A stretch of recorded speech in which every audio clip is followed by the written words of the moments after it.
Hi, everyone. It's Katie Crysdale here from Lakeview Aquatic Consultants. Thanks so much for joining us. I'm super excited to have somebody on here to chat about a problem that we all dread having, and that is glass in a swimming pool. So this person had a really terrible week last week with broken glass, and I've asked them on here to chat about their experience, what they learned, how it all went down, what is this number one risk out there that a lot of us are not even aware of right now in our industry, and how you can start thinking about what you would do if there was broken glass in your pool. So welcome, Raelene. Hey, Katie. So why don't you introduce yourself, tell us who you are, what you do, and then we'll jump into what happened. I'm the aquatic supervisor at one of the facilities here in Southern Alberta. So otherwise, yeah, I just have a lot of training and I've taken my CPO through you and just kind of learned a lot of the things just going through those courses a couple times now. So it's been super beneficial. And I've been in aquatics for 18 years. So just kind of, you learn the ropes as you go and what that looks like. So yeah. Was this your first experience with glass in the pool? Yes, it was. I've heard about it at other facilities, but never experienced it myself. So let's do a little play-by-play. Tell us kind of what happened, who called you, how did it go down? Because I'm sure it was probably not the phone call you wanted to get. Yeah, it was a Saturday, just like a public swim. Just kind of working our way back into things. We do have limited capacities, and with everything from COVID, so it's just we ended up getting a phone call that someone had actually been injured by the glass that was in the pool. So they had actually cut themselves, and it ended up being glass, but they weren't sure where it came from. So unfortunately for us, the person who ended up breaking the glass was obviously a kid, and kind of coming forward with those things is a little scary at that time. So you're a little afraid. So we kind of found out that way, and unfortunately we didn't know where it was, just because we didn't know, nobody had reported it. So we ended up taking a look, and we couldn't find anything on the pool deck, and we could find some in the pool, and it was that Saturday afternoon. So I wasn't there. So I did get a phone call from my senior lifeguards just letting me know that they were presuming that there was glass in the pool.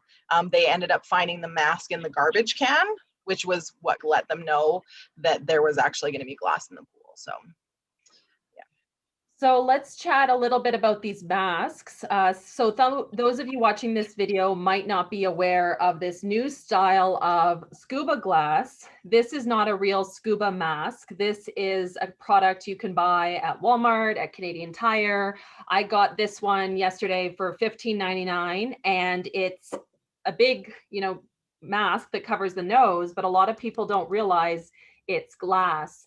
And one of the things that I think is really important for parents to know is that there is no manufacturing standard anywhere on this box about the quality of the glass and how safe it is, if it's going to break, what's going to happen. So what you're saying, Raelene, is you think the goggles broke somewhere around the pool or in the pool?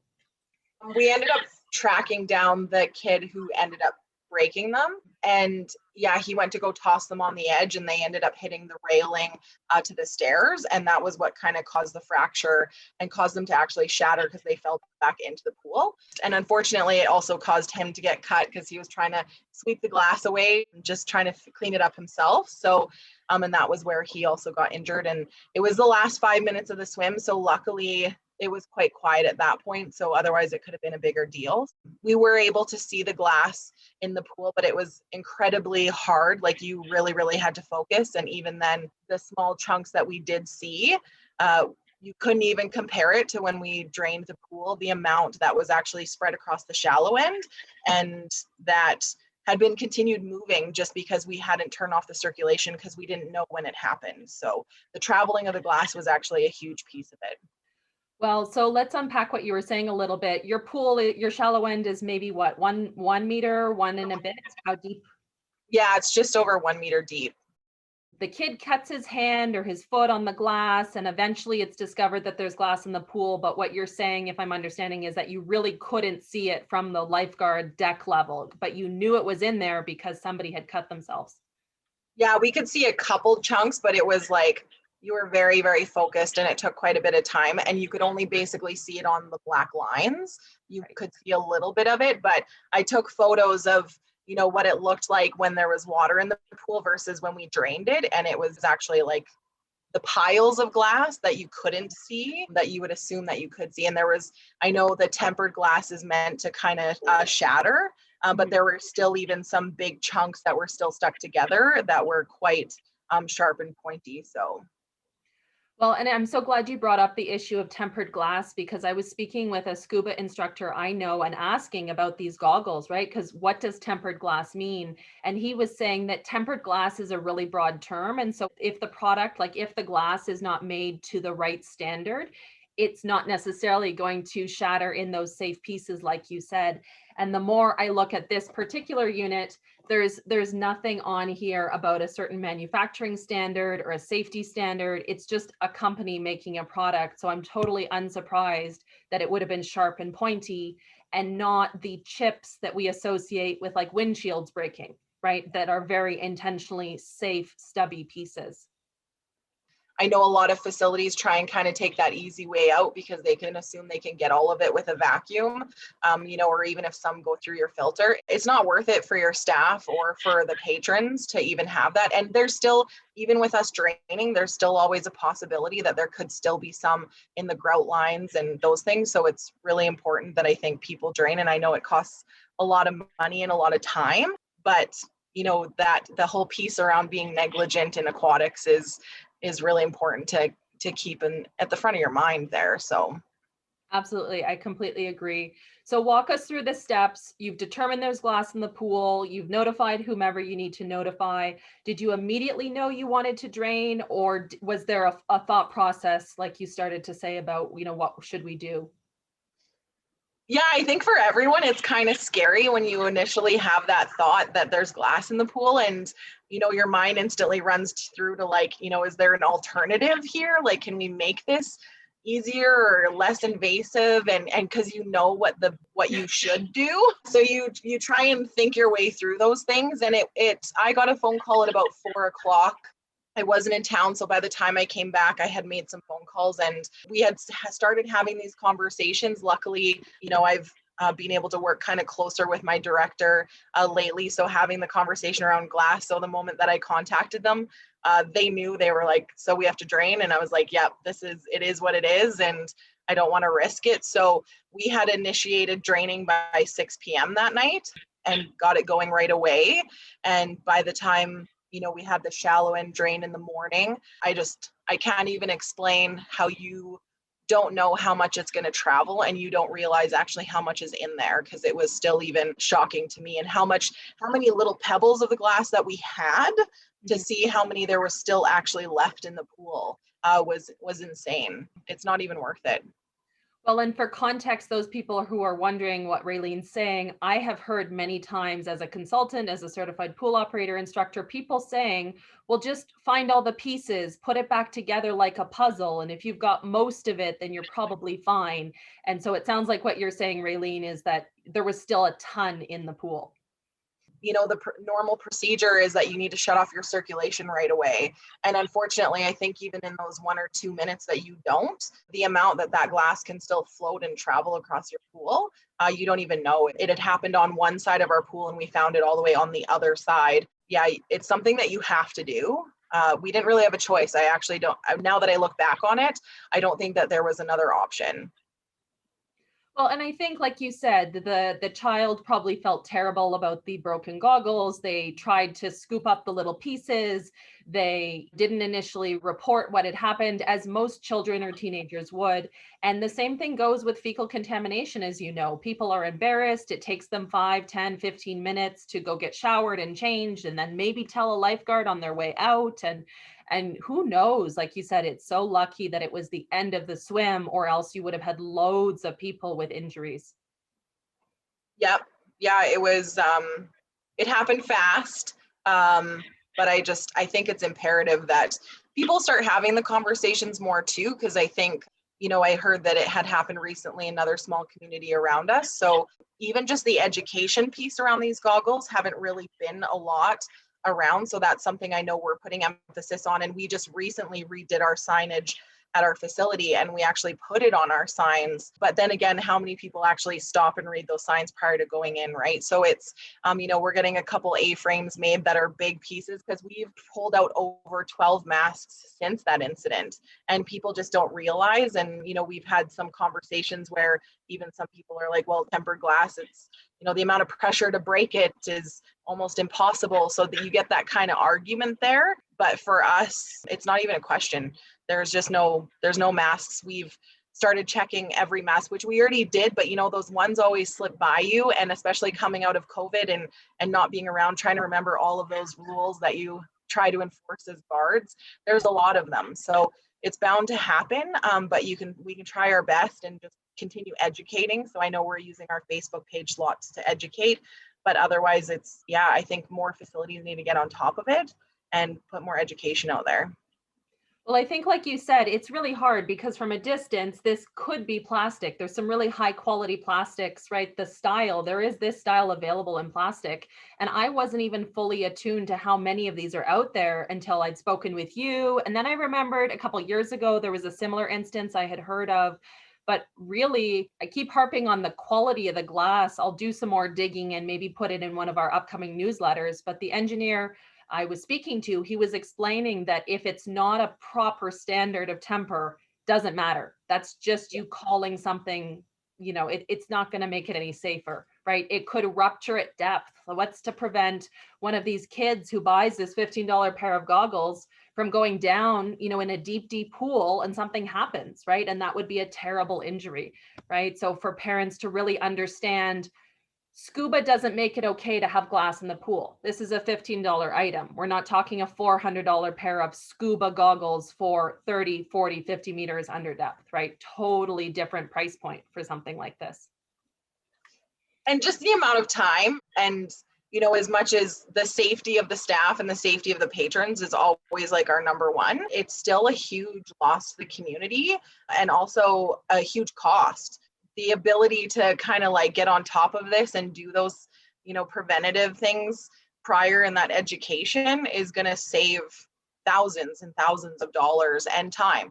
We were lucky that we were able to do a turnaround in 3 days. Normally that, drain, fill, heat, chem, everything is usually a 7-day process. But we were going all night, all day to try and get this back up and going. And luckily we had the support of AHS as well to be able to kind of push through those water tests, but it doesn't always work out that way. You could easily be looking at 7 to 10 days for a closure. So to just get that education out there ahead of time is going to save you a lot. Well, and for context, the pool that Raelene works at is a 25-meter pool, 6 lanes. So we're talking 700,000 liters or 150,000 gallons. Like, we're not talking about a small pool. So it is not a small step or a small decision, like she's been saying, to dump all that water. Somebody has to pay for that water. Somebody has to pay for that time, that chemical, that lost revenue of closure, that rescheduling of swimming lessons, that rescheduling of swimming instructor courses.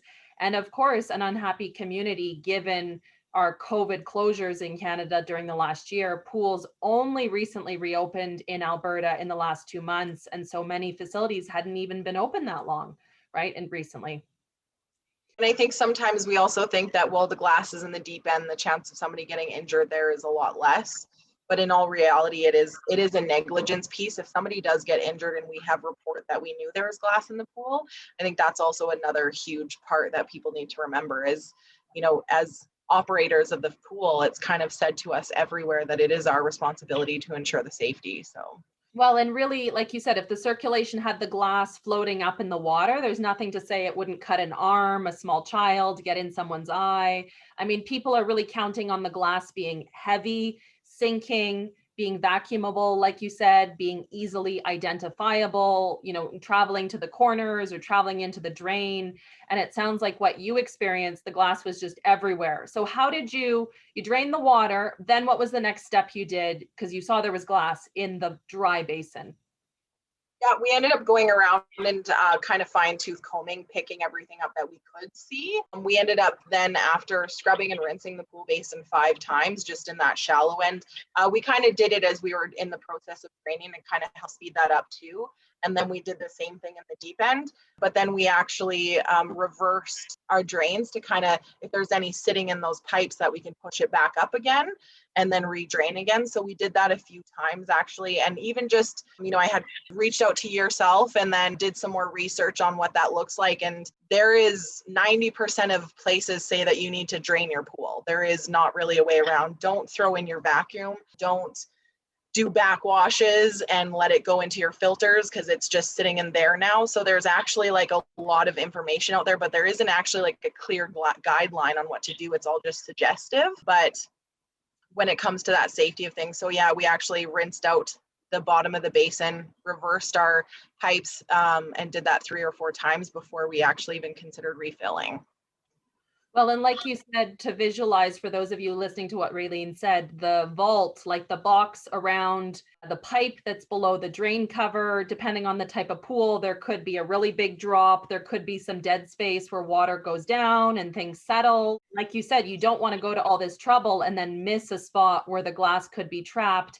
And then, heaven forbid, at high velocity be coming out of a pipe somewhere and hurt somebody or rip something or even damage the right mechanical could be damaged in theory if it's running fast enough, the water speed, who knows where that glass could end up.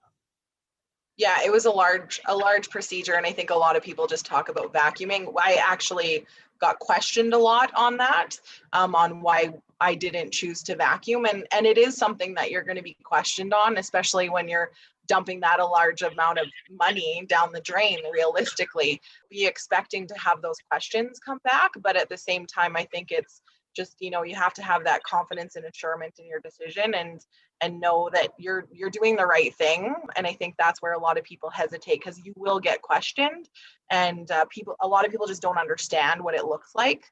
And it is even hard to explain in pictures the amount of glass that was around. So yeah, I don't see that there is actually any other option to be able to do it. And you could still potentially miss a little sliver of it, right? It's still not a guaranteed, but it's the best option that you have. So.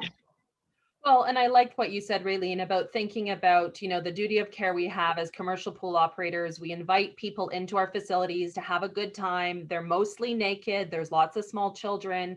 And I'm not surprised at all that people gave you pushback, but I just would have thought that with the child themselves getting cut and there being blood, that would illustrate to people like this is a real thing.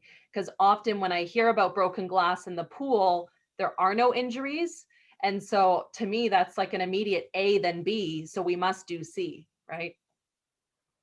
It's always those questions. And there's a lot of people out there who think there's an easier, and again, as I said, like, that's the first thing that runs through your mind is what is the quickest, easiest way we can do this? And realistically, this is one of those things that there isn't just a quick and easy way. You kind of have to do what's right. Absolutely. Well, and I think for those of you watching, if you're also thinking about what you could do, right, picking up the glass by hand or letting the basin dry and sweep it, hose it down. If you had a wet shop vac, right, going around and vacuuming up the basin, I think what you did is great. 5 rinses. I mean, taking those reasonable steps that, somebody, whether in a court of law or whether in another legal situation, could say, they did reasonable precautions. They took extra care to safeguard the people in this community who are using this pool. And 3 days, I mean, kudos to you. 3 days is a lot of late nights and probably overnight shifts to make sure that was up and running. Yes, it was. But again, it's so hard right now, especially with COVID and everyone being closed for so long. Like the number one thing you want to do is get your, community back in your facilities, since we've been out of it for so long. So that was also like at the forefront, but doing it safely was the biggest thing. And I think even then, communicating to our community what actually happened actually allowed for a lot more understanding and kind of appreciation for the way that we went that way, it was nice to see. So. And I'm thinking too about what you said. There's the common misconception about using the vacuum, but frankly, most robotic pool vacuums have a fabric bag and the glass would slice through that immediately. And then a few pools have the central vacuum, like the tube on the end of the stick that goes straight to waste. But most of those handles are not deep enough to go all the way to the deep end, right? So you'd even be doing a partial drain to be able to stand on the shallow end, So why not do a full drain, right? Like, when is the time to cut corners? This is not it. No, I think there's lots of things that we can actually resolve quite well in aquatics, in a smaller way. But I just, yeah, I would never think this would be one of them. And again, being in aquatics 18 years and never having experienced this, it doesn't happen often. But when it does, you really need to make sure you do the right thing. It's kind of like the spinals where we practice them like crazy and they don't have to happen often. But when they do, it's super important that you're doing what you need to do.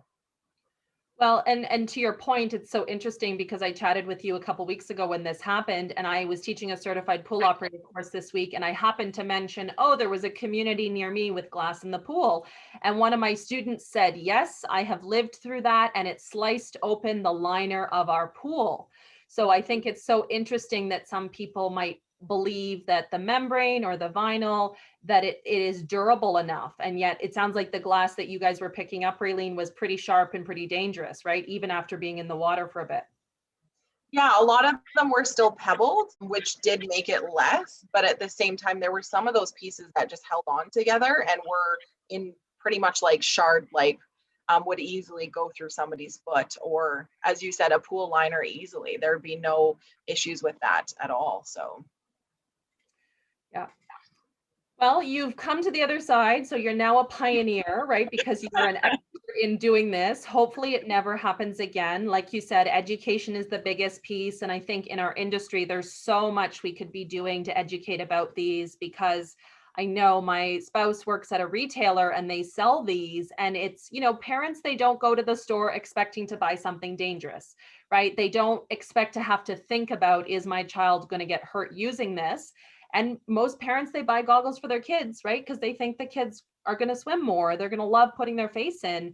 And I know my plan is definitely to destroy this and see what ends up happening with the glass. And I suspect it's going to be pretty dangerous, right? It's not going to be what we expect from the term tempered glass, right? yeah, and that was one of the questions taking away, some goggles over the last couple of weeks from people is, well, why do we sell them then in Canada when 90% of what we do is at indoor pools, which is a great question. And unfortunately, we have the big box stores and even smaller ones that order these in and not understanding the education piece behind them. So being able to carry some goggles at your facility to sell as well, to be able to kind of deter that from happening, or giving them those options that are safe for the facility, is also a help for that. Well, and I know for myself, I didn't understand manufacturing of products at all until I got started with a committee that I'm a part of, and we're developing a product standard for drowning technology in residential pools. So right now, if you invent a product to prevent drowning in backyard pools, you can call it whatever you want. There is no criteria, no standard, no expectation. And you and me as lifeguards, we would expect it to do X, and maybe a regular parent with no aquatic background would expect it to do Y, and you don't know. And so I've come through that committee process to learn about anything, whether it's a beanbag chair, a car, plastic water bottle. If it has a label, like a brand label, like ANSI, ASTM, ISO, these are all like manufacturing standards that companies commit to doing that. But basically, when there's no standard, it's buying something at the dollar store. You're paying for the potential to be injured because you don't want to spend for the quality that you know is safe. Yeah, absolutely. Any final thoughts, Raelene, on this experience dealing with glass in a commercial pool? Anything you've learned or you want other people to know about the situation?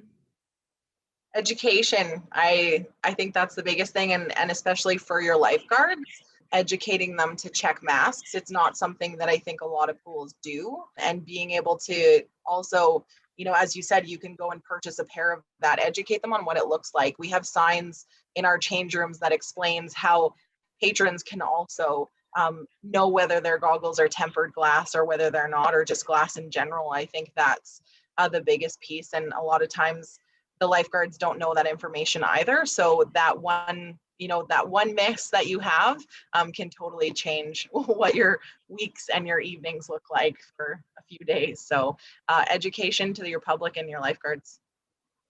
Well, and I find it so interesting that tempering the glass somehow makes it okay for people to have glass on the pool deck. You know what I mean? Like we shouldn't have glass on the pool deck at all. Not a Snapple bottle, not a wine glass, not goggles, right? And I think it's just this visual, oh, it's like scuba, so it must be really good. And it's not like scuba at all, right? It's a totally different product. Yeah, absolutely. All right. Well, thanks so much for your time, Raelene. Yeah, thank you, Katie. Thanks for having me.